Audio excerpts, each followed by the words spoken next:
नमस्कार, आदाब, सत श्री अकाल एंड हेलो एवरीबॉडी। मैं आप सबका स्वागत करती हूँ हम सबके शो में। तो दिल खोल के कहिए कि वाह वाह क्या बात है। वेल, आपको मुझे यहाँ अकेले देख के डर लग रहा है ना? मुझे भी थोड़ा बहुत डर लग रहा है, पर क्या करें, हमें आज जरा शो अलग ढंग से शुरू करना है। अरे हिट है का अलग ढंग से, मतलब तू किसी भी ढंग से शुरू करा, बाय गॉड, मतलब मजा आया था। क्या चीज है, मतलब कि जब बोलती है हाय हाय कलेजे में उतर जाती है, बॉडी में जिधर भी है कलेजा, मतलब कि मैं बता रहे हो यार। किसी भरी गुलाब की पत्थर से फोड़ दूं, तुझ जैसी मिल जाए तो 5-6 को छोड़, तो बता रहे हो मैं, मतलब।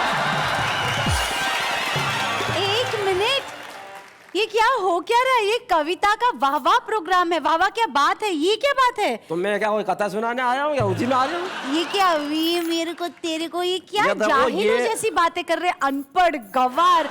I am really sorry. तुम्हारा एक बहुत बड़ा फैन है बाबूलाल, जो मुझे बाहर मिल गया था। ऐसा दीवाना है कि अगर नेहा के मेहता से मुझे नहीं मिलाया तो न जाने क्या कर बैठेगा। तो मैंने कहा भाई मैं तुम्हें डायरेक्टली तो नहीं मिलवा सकता, लेकिन तुम्हारी बातें पहुंचा सकता हूँ। तो मैं सिर्फ उसकी बातें पहुंचा रहा था। थैंक यू सो मच पर बातें पहुंचाने के लिए। ये अपना संस्कृति और तहजीब का शो है, कविताओं का शो है। आप शैलेश जी को बुला के लाइए और कुछ तहजीब वाली बातें कीजिए, कुछ अच्छी तरह स्टाइल से प्रपोज कीजिए। एहसान तेरा होगा मुझ पर, दिल चाहता है वो कहने दो। एक मिनट, हमेशा आप ही तो कहते रहते हैं शैलेश जी पूरे शो में, कभी हमको भी कहने दो। अच्छा ठीक है, तो अगली लाइन तुम कह दो।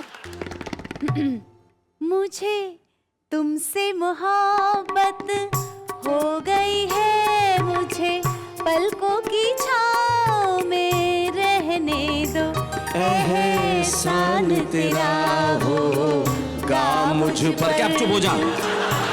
एहसान होगा, मुझ पे भी होगा, इन लोगों पे भी होगा, जितना कह दिया बहुत है। लेकिन भैया बड़ा तमीज और तहजीब के साथ हमने आपको ये बताया कि जिंदगी में तमीज और तहजीब कितनी जरूरी है। अगर तहजीब नहीं है तो जिंदगी नहीं है। तो आइए आज के हमारे कवि मित्रों से मिलते हैं, जो हमें सिखाएंगे तहजीब और तमीज के नए नए तरीके। जरा उनके लिए तालियां बजा दीजिए जरा। ये होगा कुछ बात। मेरे मामा जी की उम्र 90 साल है, पर ये कमाल है, एक तो सफेद बाल है, पिचके हुए गाल है, ना कहीं पेट में हाथ है ना मुंह में दांत है, पर हफ्ते में 2 बार एक बात जरूर बोलते हैं, वाह वाह क्या बात है। नमस्कार।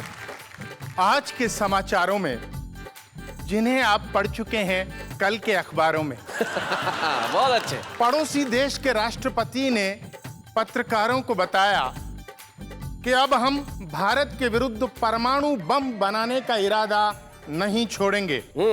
यदि बाहर काम नहीं आएगा तो घर में ही फोड़ेंगे। बहुत अच्छे। मांगू तुझसे मैं भगवान, दे दो एक पति धनवान, सोने जैसा तन हो जिसका मन हीरे की खान। मांगू मैं तुझसे वरदान, दे दो एक पति धनवान। अब उसमें क्या क्या खूबियां होनी चाहिए वो सुनिएगा कि सूर्यवीर सलमान खान सी हो उसकी स्टाइल, शाहरुख जैसी फीलिंग हो और अक्षय सी स्माइल, यूं तो चलेगा आमिर खान। दे दो एक पति धनवान, दे दो एक पति धनवान। शैलेश जी का शो जो चल रहा है उसका नाम है वाह वाह क्या बात है, और मुझे भी लेके कोई एक शो करने वाला है बाबू, उसका नाम है वाह वाह क्या दांत है। बहुत अच्छे। खिलते हुए गुलाब को भी घास बना दे, सच्ची मोहब्बतों को टाइम पास बना दे। चालाक बहुत है ये आजकल की लड़कियां, ये जिसको चाहे उसको देवदास बना दे। वाह वाह वाह वाह।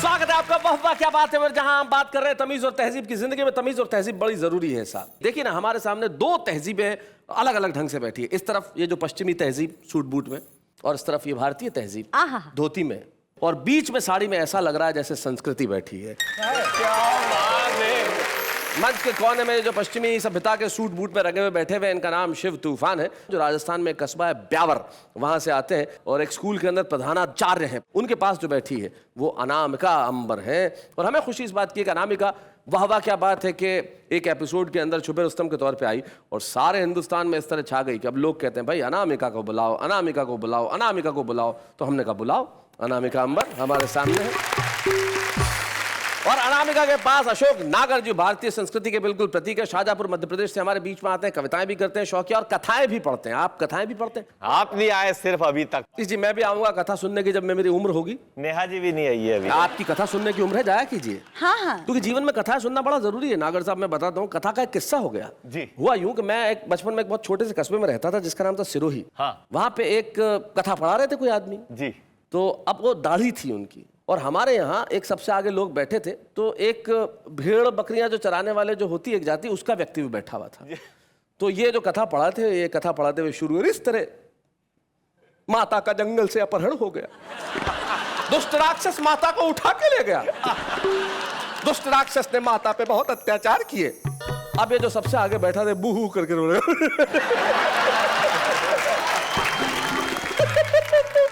क्या हुआ? सबने यही पूछा था क्या हुआ। गुरुजी ने भी पूछा क्या हुआ, उन्हें बुलाया स्टेज पे और जनता के सामने दिखाया, देखो ये होता है प्रेम, क्या बात। ये होती है करुणा। कि जब मैं माता के अपहरण की घटना सुना रहा था, इसकी आंखों में आंसू आ गए। बटा बच्चा क्यों रोया तू? अरे बोले साहब कुछ दिनों पहले मेरा बकरा खो गया, आप जब दाढ़ी हिला हिला के बोल रहे थे मुझे उसकी बहुत याद आई साहब। आइए हम एक ऐसे रचनाकार को बुलाते हैं जिसके सुनाने के अंदाज में खास बात है, एक विशेषता है। अशोक नागर जब कविताएं पढ़ते हैं तो एक जो रस्टिक फ्लेवर है, जो हमारे कस्बों में हमारे गांवों में जो भाषा बसती है, जो अंदाज बसता है, उस ढंग को अशोक नागर साहब प्रस्तुत करेंगे। उसमें कितनी तमीज होती है, कितनी तहजीब होती है, ये तो जब वो बताएंगे तभी पता चलेगा। आइए नागर साहब।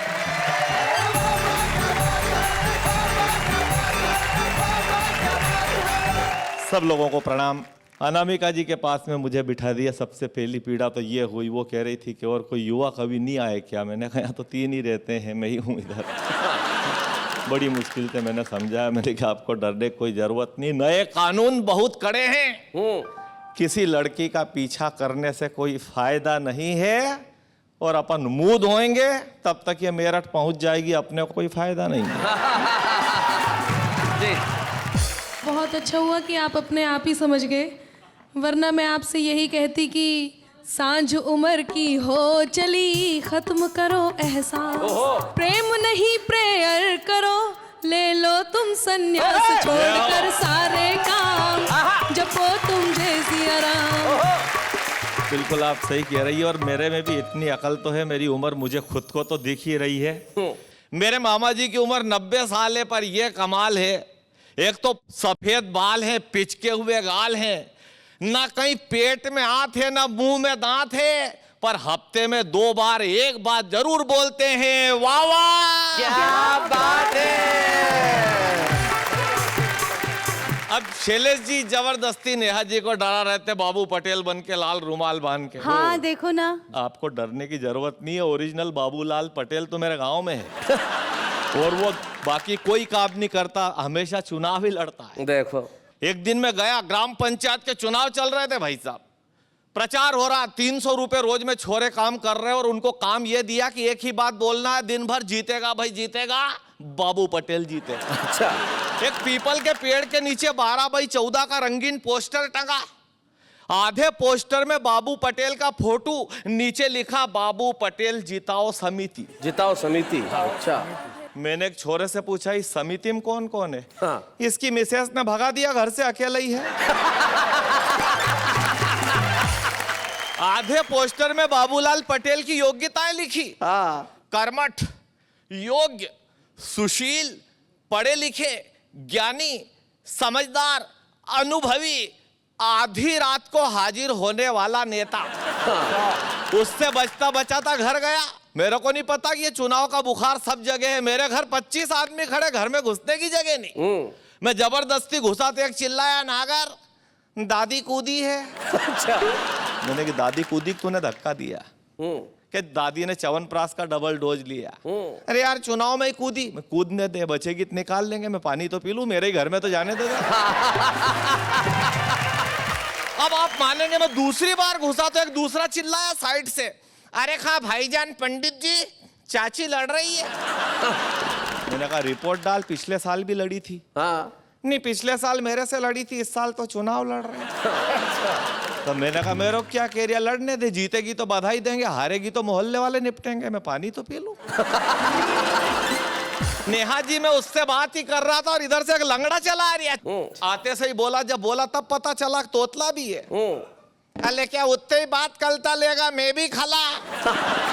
मैंने कहा तू बैठ जा, तेरे पैर में ताजा ताजा प्लास्टर है, ज्यादा चलेगा फिरेगा तो ये हड्डी खिसक जाएगी, बैठ जाऊंगा तो कुल्सी खिसक जाएगी। बहुत अच्छे। मैंने कहा तेरी कुर्सी तो यूं भी खिसकेगी, तेरी कुर्सी यूं भी खिसकेगी, तुझे बोट कोद देगा। तूने 3-3 बार तो दल बदल लिया, भाभी को भेजता ना, वो कहाँ गई, उतने आदमी बदल लिया। मैंने कहा लड़के कहाँ हैं, 2 जेल में हैं और 2 को अभी पुलिस ढूंढ रही है। मैंने पूछा पुलिस भाभी को ढूंढने नहीं गई, वो पुलिस वाले के साथ ही तो गई। जब तेरा बैकग्राउंड ऐसा है तो फिर तू चुनाव में खड़े ही क्यों हुआ, फिर कहाँ खड़ा होता। गांव वालों ने यही राय दी कि भले लोगों में खड़े होने का टाइम तो टल गया, जा चुनाव में खड़ा हो। क्या बात है, क्या बात है, क्या बात है, बहुत अच्छे अशोक जी, बहुत बढ़िया। जब से यहीं खड़ा हूँ, मेरी बेटी आती है तो 2 ही टाइम टिफिन दे जाती है। अच्छा घर में तेरी बेटी अकेली है क्या, नहीं अकेली थी कल तक तो, अब जमई साहब भी छूट के आ गए। जमई साहब क्या नाइट शिफ्ट में थे, फैक्ट्री से छूटे, नहीं फैक्ट्री से तो 5 साल पहले ही छूट गए थे बेचारे। तो फिर अब कहां से छूटे, जेल से ही छूटे। मैंने कहा क्यों रे, जमई साहब जेल क्यों गए थे, खराब चाल चलन के कारण। तो फिर छूटे कैसे, अच्छे चाल चलन के। मैंने कहा क्यों रे शाणे ज्ञानी समझदार, ये सूखे नल, वो फूटी गटरें, ये उखड़ी सड़कें, वो बंद पड़ी स्ट्रीट लाइट, इधर सूअरों के झुंड, उधर मच्छरों की भरमार, वहां स्वाइन फ्लू, यहाँ डेंगू बुखार, ये सब कौन देखेगा, जनता ही देखेगी। क्या बात है, क्या बात है, बहुत अच्छे। क्यों रे जनता कब तक देखेगी, 5 साल तक देखेगी। क्यों रे 5 साल से तो जनता यही सब देख रही थी, चल और 5 साल देख लेगी, उसके बाद फिर जनता को भी हैबिट हो जाएगी। वाह वाह वाह वाह, बहुत बढ़िया अशोक, बहुत बढ़िया अशोक जी, बहुत अच्छे। और व्यंग देखना अंतिम सवाल, मैंने कहा फिर तू क्या देखेगा, अब मैं तो जनता को ही देखूंगा नागर। क्यों रे ये तमाम समस्याएं तो बेचारी निर्दोष जनता देखेगी, और समस्या देखती हुई जनता को पीछे से तू देखेगा। इसका मतलब ये पंडित अशोक नागर भी नहीं समझा, तो उसने मुझे डांट दिया, तूने वो गाना ही नहीं सुना। मैंने कहा ऐसा कौन सा गाना, वो गाना है ना, इन नजारों को तुम देखो, मैं बस तुम्हें देखते हुए देखूं। जय हिंद, जय भारत। बहुत बढ़िया, बहुत अच्छा, क्या बात है।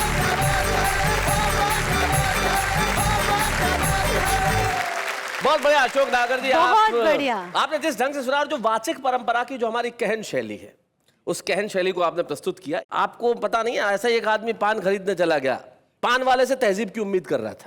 बोले कितने का है पान, बोले 2 रुपए का। अच्छा 2 रुपए का, अच्छा लगा लगा पान लगा, कैसा लगा रहा, लगा, चूना थोड़ा कम डालिए, कत्था थोड़ा ज्यादा, सुपारी कौन, तेरा चाचा डालेगा, सुपारी सुपारी डाल, अरे चटनी भी डाल थोड़ा सा, चटनी कीमा थोड़ा सा, अरे ये लाल लाल सी है ये डाल, थोड़ी ये सौंफ डाल ले, थोड़ी सी इलायची डाल दे जरा। तो पान वाले ने कहा 2 रुपए का सिक्का भी डाल दूं पान के अंदर। लेकिन कविता तमीज और तहजीब सिखाती है। एक ऐसा ही रचनाकार हमारे बीच में है जिसने व्यंग्य में लिखा तो बहुत तहजीब के साथ लिखा, उसने प्रहार भी किया तो इस तरह से किया कि खंजर तो हाथ में है लेकिन नजर नहीं आया। वो होते हैं शिव तूफान। जरा जोरदार तालियों के साथ स्वागत करें।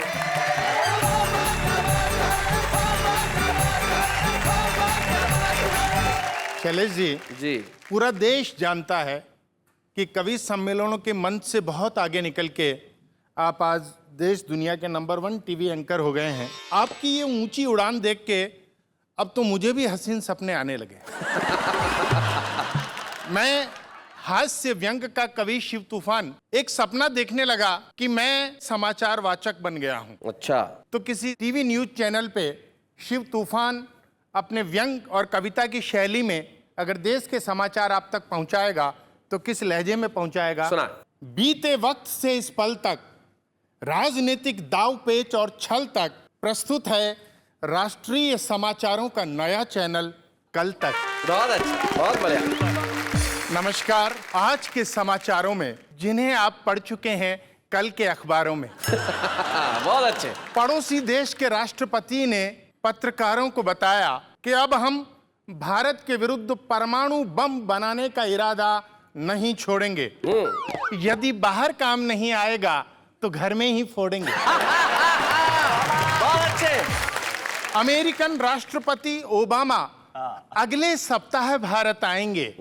उनके स्वागत में कई लोग सड़कों के दोनों किनारे खड़े किए जाएंगे। बहुत बढ़िया। इस हेतु आप सबसे आवेदन पत्र मंगाए जा रहे हैं। क्या बात है। क्योंकि सिर्फ वे ही व्यक्ति इस काम पे लगाए जा रहे हैं जो गरीब नजर नहीं आते हों और अच्छी तरह मुस्कुराते हों। क्या बात है शिव, बहुत बढ़िया, बहुत अच्छा।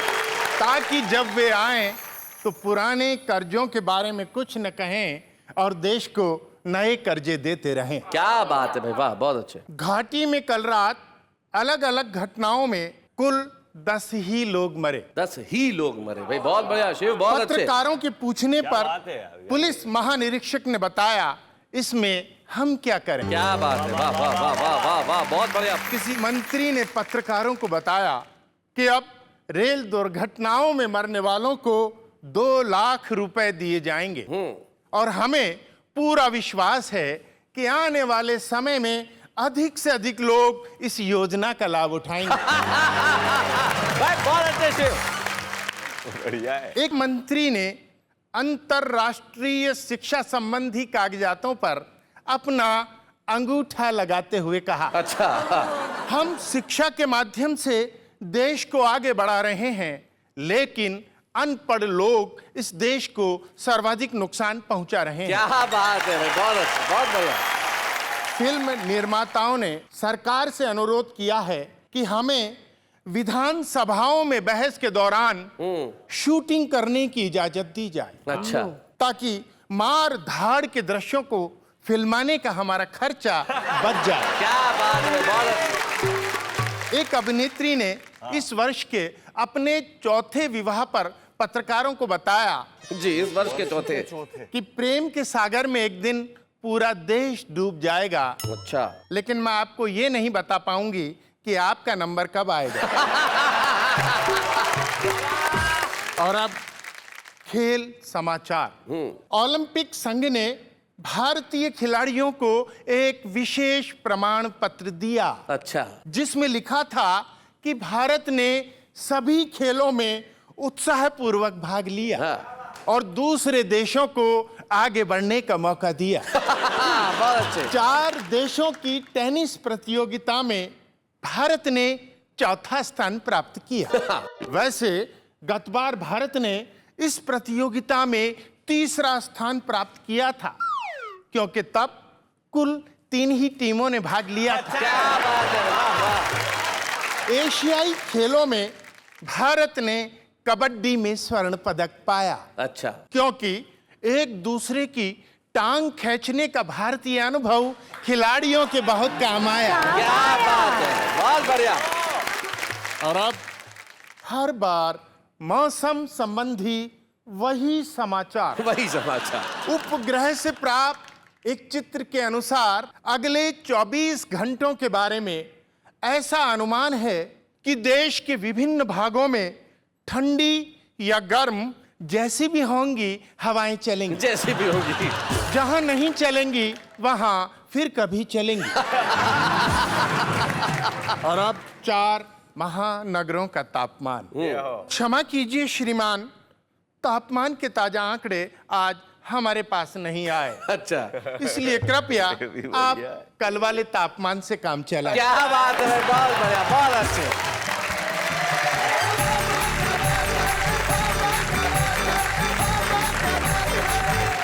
भाई शिव तूफान बहुत बढ़िया, क्या बात है, बहुत अच्छे। सचमुच आज व्यंग की शैली को शिव तूफान ने बातचीत के अंदाज में बहुत तहजीब और बहुत तमीज के साथ हमारे समक्ष प्रस्तुत किया। मैं जानता हूँ आप घर पे बड़ा आनंद ले रहे होंगे कि कविता इस तरह से भी लिखी जाती है। कविता है, उसके कई रूप होते हैं और एक ऐसी रूपवती हमारे समक्ष बैठी है जो उसके पास स्वयं का रूप भी है। तो देर किस बात की, जनता सामने है, अनामिका अंबर, आइए जरा जोरदार तालियां बजाइए।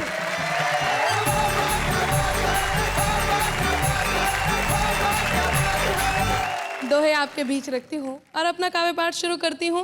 स्वागत है। कि मेरी हर एक बात पर मिले आपका साथ, मिले आपका साथ तो फिर बन जाएगी बात बात जो कहीं निराली, बजाओ मिलकर ताली।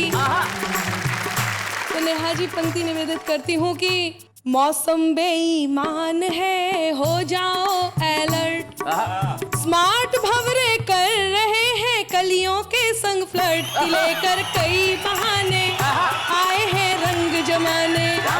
और बताती हूँ कि अलग अलग तरकीब से करते हैं इम्प्रेस, क्या बात, अलग अलग तरकीब से करते हैं इम्प्रेस, बांध के पुल तारीफ के हो जाते सक्सेस, ये है मजनू की सेना, इन्हें तुम दिल ना देना।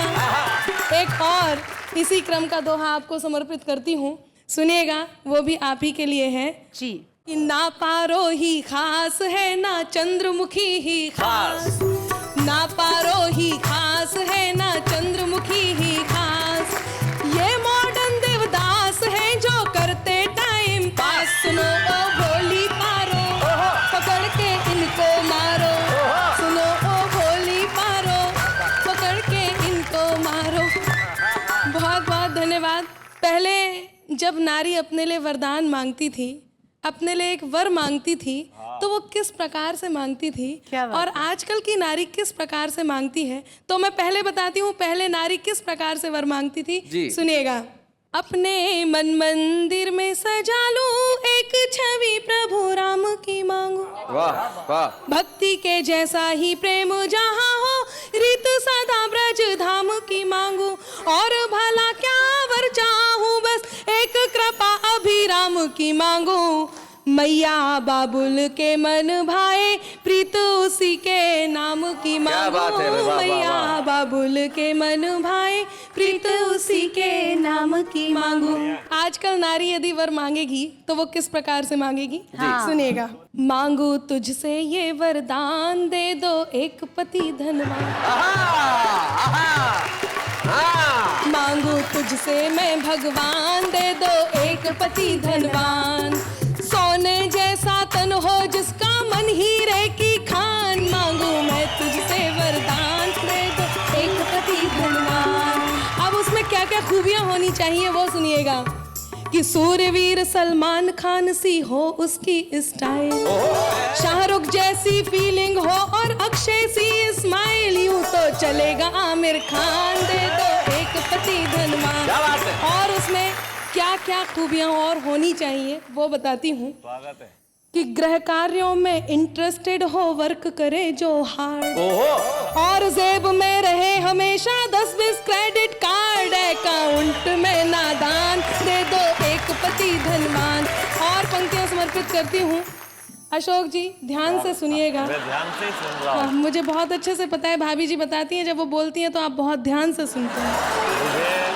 मैं 4 पंक्तियां देता हूँ आपके जवाब में। लड़कों की क्या हालत है कि बाह में है और कोई चाह में है और कोई राह वाली को भी मुस्कान दे के आ गए, एक से लड़ाए नैन दूसरी का लिया चैन, तीसरी को शादी की जबान दे के आ गए, और आज के ये मजनू तो खुद नहीं जानते कि कहां कहां प्रेम के निशान दे के आ गए, और जिन लिफाफों में प्रेम पत्र भेजा करते थे उन्हीं लिफाफों में कन्यादान दे के आ गए।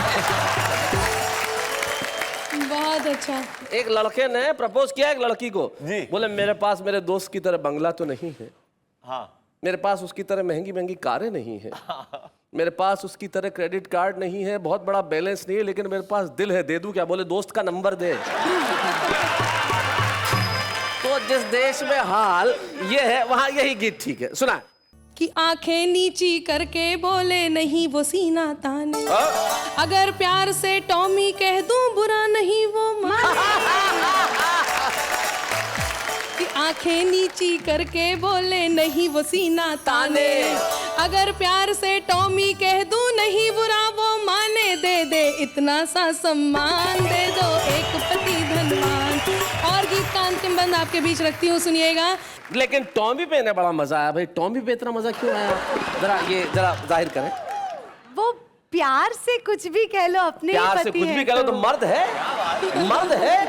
ये जब जचे प्यार बांटता भी है, और अगर टॉमी है तो ध्यान रखना तलवे चाटता भी है और काटता भी है। गीत का अंतिम बंद आपके बीच रखती हूँ। तारीफ करे और करता जाए और करता ही जाए, ध्यान रहे मेरे सिवा कहीं और नजर ना जाए, वरना ले लूंगी मैं जान। दे दो एक पति धनवान, दे दो एक पति धनवान, मांगू तुझसे ये वरदान। दे दो एक पति धनवान, मांगू तुझसे ये वरदान। बहुत बढ़िया अनामिका। लेकिन अनामिका एक बात तो कहनी पड़ेगी, तुम बाकी सब बीवियों को सिखा दिया तुमने कि टॉमी कह दो। खुद मैं जानता हूं कि तुम ऐसा नहीं सोचती, ऐसा नहीं करती। और वैसे एक बात बताओ, टॉमी का मतलब जो तुम लगा रहे हो, टॉमी का मतलब क्या कोई डॉगी होता है क्या? ना है? जैसे शिव है तो प्यार से क्या कहेंगे? शिवू। शैलेश है तो शैलू। तो मान लो किसी का पति टॉम हो तो टॉमी, टॉफी, टॉमी। तो सिंपल सी बात है, मतलब कोई गलत अर्थ ना लगाए। तो सिर्फ नाम के साथ थोड़ा सा खिलवाड़ है, मजे है, मोहब्बत और हास्य के अंदर तो भैया सब कुछ चलता है। हम जानते हैं कि नारियां भोली होती हैं, भोली होनी भी चाहिए, और हम इसी तरह से नारी का करते रहेंगे सम्मान। लेकिन उसके पहले एक अल्पविराम।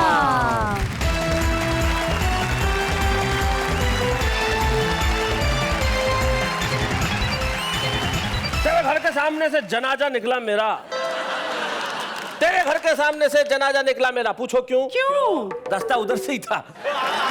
तो देखिए, ये आम आदमी की शायरी है, हाँ। कहीं से भी निकाल लेता है, और जो निकालता है वो बड़ा कमाल का होता है। वो किस तरह से अपनी बात करते हैं उसका एक नमूना हम देखते हैं, जरा देखिए। वो वक्त ही क्या था जब आपको लोग किस पे किस किया करते थे, पर कमबख्त आपकी फूटी किस्मत तो देखो, तब आप डायपर पहना करते थे। वो ऑटो ऑटो नहीं, वो ऑटो ऑटो नहीं जिसमें रजनीकांत का फोटो नहीं। जाने मन तेरे प्यार में कितना इंतजार किया, और इंतजार करते करते न जाने कितना से प्यार किया। हम चाहे मत दीजिए जग के पालनहार, पर इतना तो कीजिए कि मिलता रहे उधार। तो भाई बहुत बढ़िया, बहुत बढ़िया। ये हमारे आम आदमी है, लेकिन आम आदमी इस पर्दे से बाहर निकल के आना भी जानते हैं। हाँ। और वो आके अपने खास अंदाज में जब सुनाते हैं ना तो भाई कमाल कर देते हैं। हमारे साथ हमारे एक ऐसे ही कलाकार है जो कभी नहीं है, लेकिन हंसाने की कला उनमें अद्भुत है। तो मैंने कहा भाई मिश्रा जी, आप में इतनी कुव्वत है, आप में इतनी प्रतिभा है, तो आप पर्दे के अंदर क्यों रहे? तो जरा पर्दा फाड़ के बाहर आ रहे हैं अशोक मिश्रा।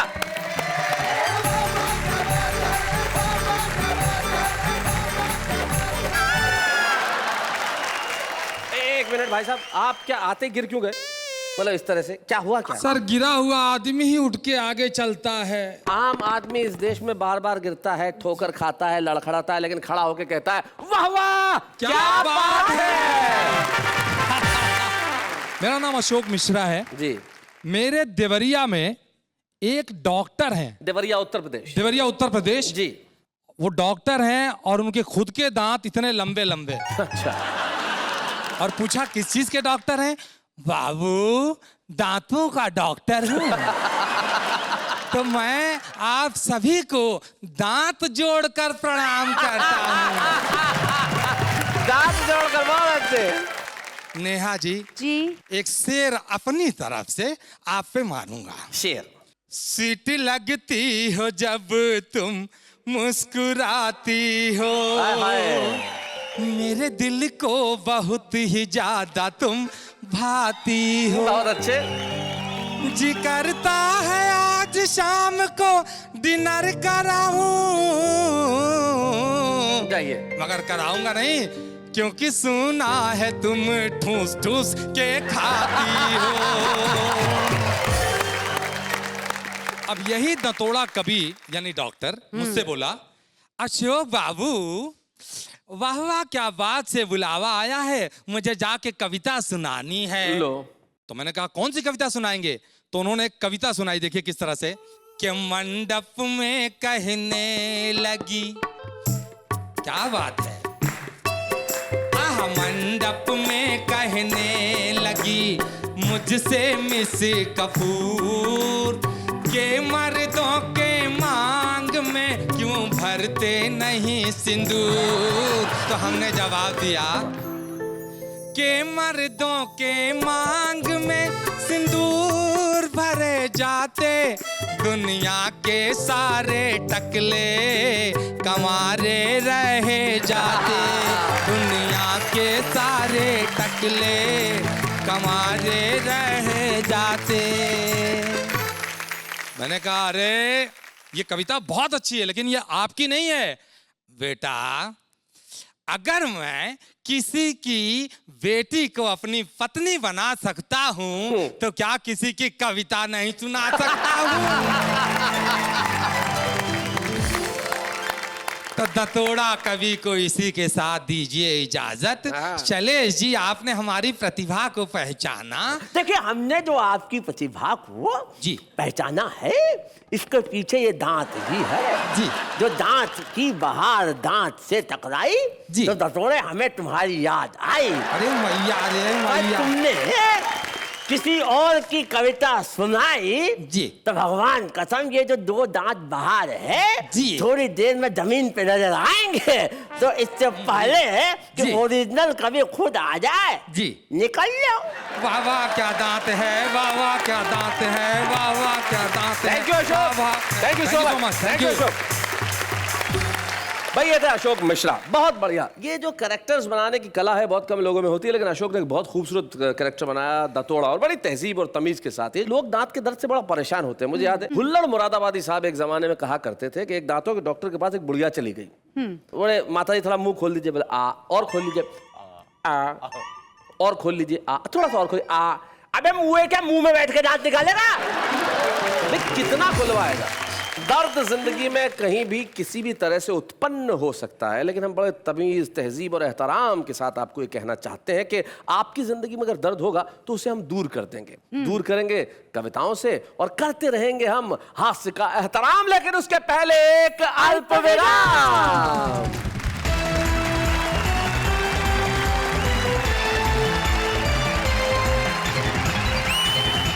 स्वागत है फिर से आपका उस शो में जिसका नाम है वाह वाह क्या बात है। और भाई कमाल के आप लोग जो बड़ी तमीज और तहजीब के साथ कविताएं सुनते हैं। आखिरी बार आपकी जिंदगी में तहजीब लफ्ज कब आया था? अभी जो आपने बोला तब सुनाई दिया तब। वाह वाह वाह वाह, बहुत अच्छा। भाई तमीज से याद आया, आप लोगों के साथ कभी किसी ने कोई बदतमीजी की है नागर साहब? बदतमीजी तो किसी ने नहीं की, बाहर तो घर में ही होती है। एक ने कहा था कि पंडित जी कभी पजामा पहनते हो कभी धोती, क्या फर्क? मैंने कहा कोई फर्क नहीं, पजामा पहनो या धोती। पहले मिसेज धोती थी, अब नहीं धोती। आप बताइए। मेरी शादी के समय मेरे एक मित्र थे, वो हिंदी के व्याख्याता थे। अच्छा। तो जब मंडप में मेरे ससुर साहब ने मुझे कहा कंवर साहब, तो वो बड़े नाराज हुए। कहने लगे साहब हिंदी साहित्य में कु शब्द बहुत बुरा माना जाता है जी। किसी भी अच्छी बात के लिए सु शब्द लगाया जाता है। फिर कुंवर साहब का जो उन्होंने जो पोस्टमार्टम किया, मैं समझता हूँ कि मेरे साथ सबसे बड़ी बदतमीजी हुई। जीवन में इस तरह की बदतमीजियां या तहजीब या तमीज जिंदगी में कहीं ना कहीं होती रहती है, लेकिन कविता लिखने की तमीज और तहजीब आपको क्या लगता है कि सिर्फ बड़े शहरों में होती है? ऐसा नहीं है। आपको क्या लगता है कि उम्र के तीसरे या चौथे या पांचवें दशक वाले लोग ही कविताएं लिख सकते हैं? ऐसा नहीं होता। भावनाएं जब उपजती है दिल के धरातल पे, और दिल के धरातल से शब्द निकल के जब कलम की नोक पे आते हैं और कलम की नोक स्याही में उन्हें भर के कागज पे रख देती है, तो वो कविता हो जाती है। और कविताएं लिखने के लिए हम ये नहीं कहते कि उसकी तहजीब सिर्फ शहरों तक है। छोटे छोटे कस्बे, गढ़ मुक्तेश्वर में ब्रजधाम एक छोटी सी जगह है, और वहाँ एक 19 बरस का नौजवान जिसका नाम निकुंज शर्मा है, वो कहता है साहब हम भी तो छुपे रुस्तम है, हम भी आके सुनाना चाहते हैं। तो हम एक ऐसे युवा छुपे रुस्तम को आपके समक्ष पेश कर रहे हैं जिसका नाम है निकुंज शर्मा।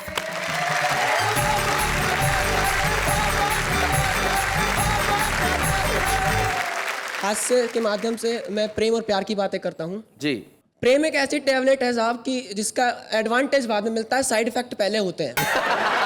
बहुत अच्छे भाई, बहुत अच्छे। मैं तो 4 पंक्तियां बताता हूँ। आदमी प्रेम करता है तो कैसी मुश्किलें हो जाती हैं। जी। पंक्तियां सुनिएगा कि मुश्किल से जो पाई थी मोहब्बत बदल गई, पा लेने की उसको मेरी नीयत मचल गई, जब से बताया उसने के पापा है दरोगा, मेरी उसे पाने की थी चाहत बदल गई भाई, बहुत अच्छे।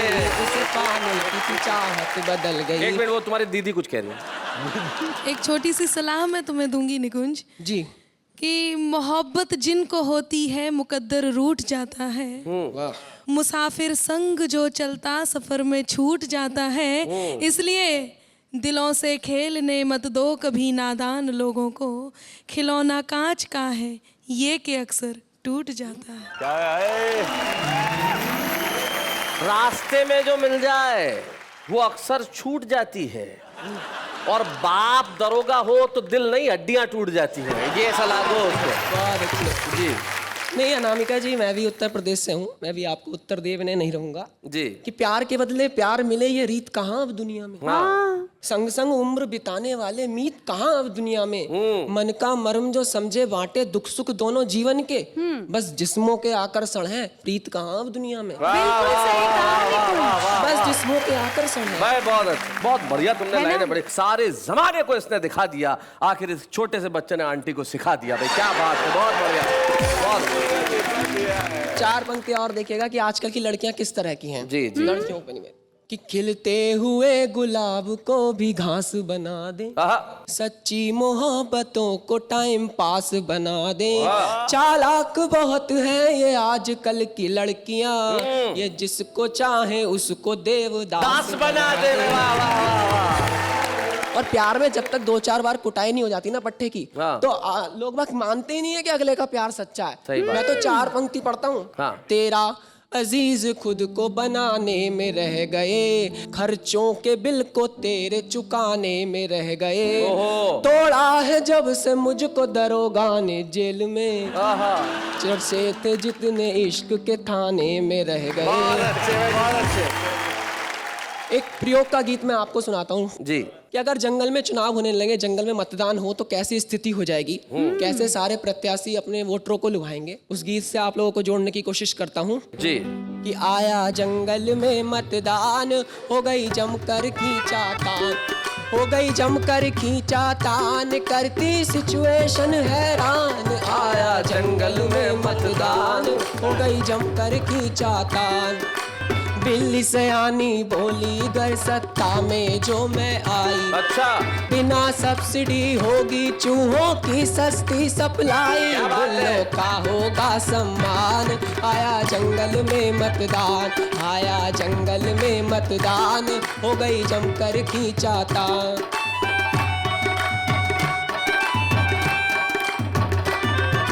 बोला गधा टशन में सारे जनपद के पद मेरे, क्या बात, इंसानों की संसद चला रहे हैं गधे बतेरे। क्या बात है, बहुत इंसानों की संसद चला रहे हैं गधे बतेरे, कुछ तो बन गए बहुत महान। आया जंगल में मतदान, आया जंगल में मतदान, हो गई जमकर खींचातान। चूहे चाचा बोले ताने हाथी जी का लंगोटा, कर सत्ता मिल जाए दूंगा घोटालों का कोटा, चूहे सब होंगे धनवान। आया जंगल में मतदान, आया जंगल में मतदान, हो गई जमकर खींचातान। और महंगाई ने क्या स्थिति ला दी है देश में, 2 पंक्तियां महंगाई पे। सब्जी सारी ख्वाब हो गई, दाल हो गई सपना, आलू गाजर चिड़ा चिड़ा कर दिखा रहे मुंह अपना, ले लिए महंगाई ने प्राण। हो गई जमकर खींचातान, हो गई जमकर खींचातान, करती सिचुएशन हैरान। निकुंज बहुत बढ़िया। निकुंज ने जो है कविता सुनाई, एक छोटी सी जानकारी मैं जरूर देना चाहूंगा। एक बड़े प्रसिद्ध कवि हैं और हमारे भी बड़े प्रिय हैं, प्रसिद्ध हैं, डॉक्टर अशोक चक्रधर। पंचतंत्र की उन्होंने कहानियां लिखी कि अगर जंगल में चुनाव आएगा तो क्या होगा। और वो बड़ी ही खूबसूरत कहानियां, बहुत ही प्रभावी ढंग से उन्होंने उस कविता को लिखा। निकुंज ने उस जमीन को लिया और अपने गीत को आगे बढ़ाया, लेकिन निश्चित तौर पे ये जमीन डॉक्टर अशोक चक्रधर की कविता से निकली है। और मैं ये कहना चाहता हूँ निकुंज, सबसे पहले तुम्हें कि तुम में कविता की भरपूर प्रतिभा है, और जब आज हम तुम्हें एक वाह वाह क्या बात है कि छुपे रुस्तम के रूप में स्मृति चिन्ह देंगे, तब तुम लेके जाओगे, गली मोहल्ले में बताओगे, और जिसकी वजह से थाने में पिटे थे उसको कहोगे अब आके देख मैं छुपा रुस्तम हूँ। निकुंज शर्मा। बूढ़े हैं, नर है या नारी है, हंसी देने वालों के सब ही आभारी है, कविता सुनाने वाले सबको हंसाने वाले अब सबके साथ है।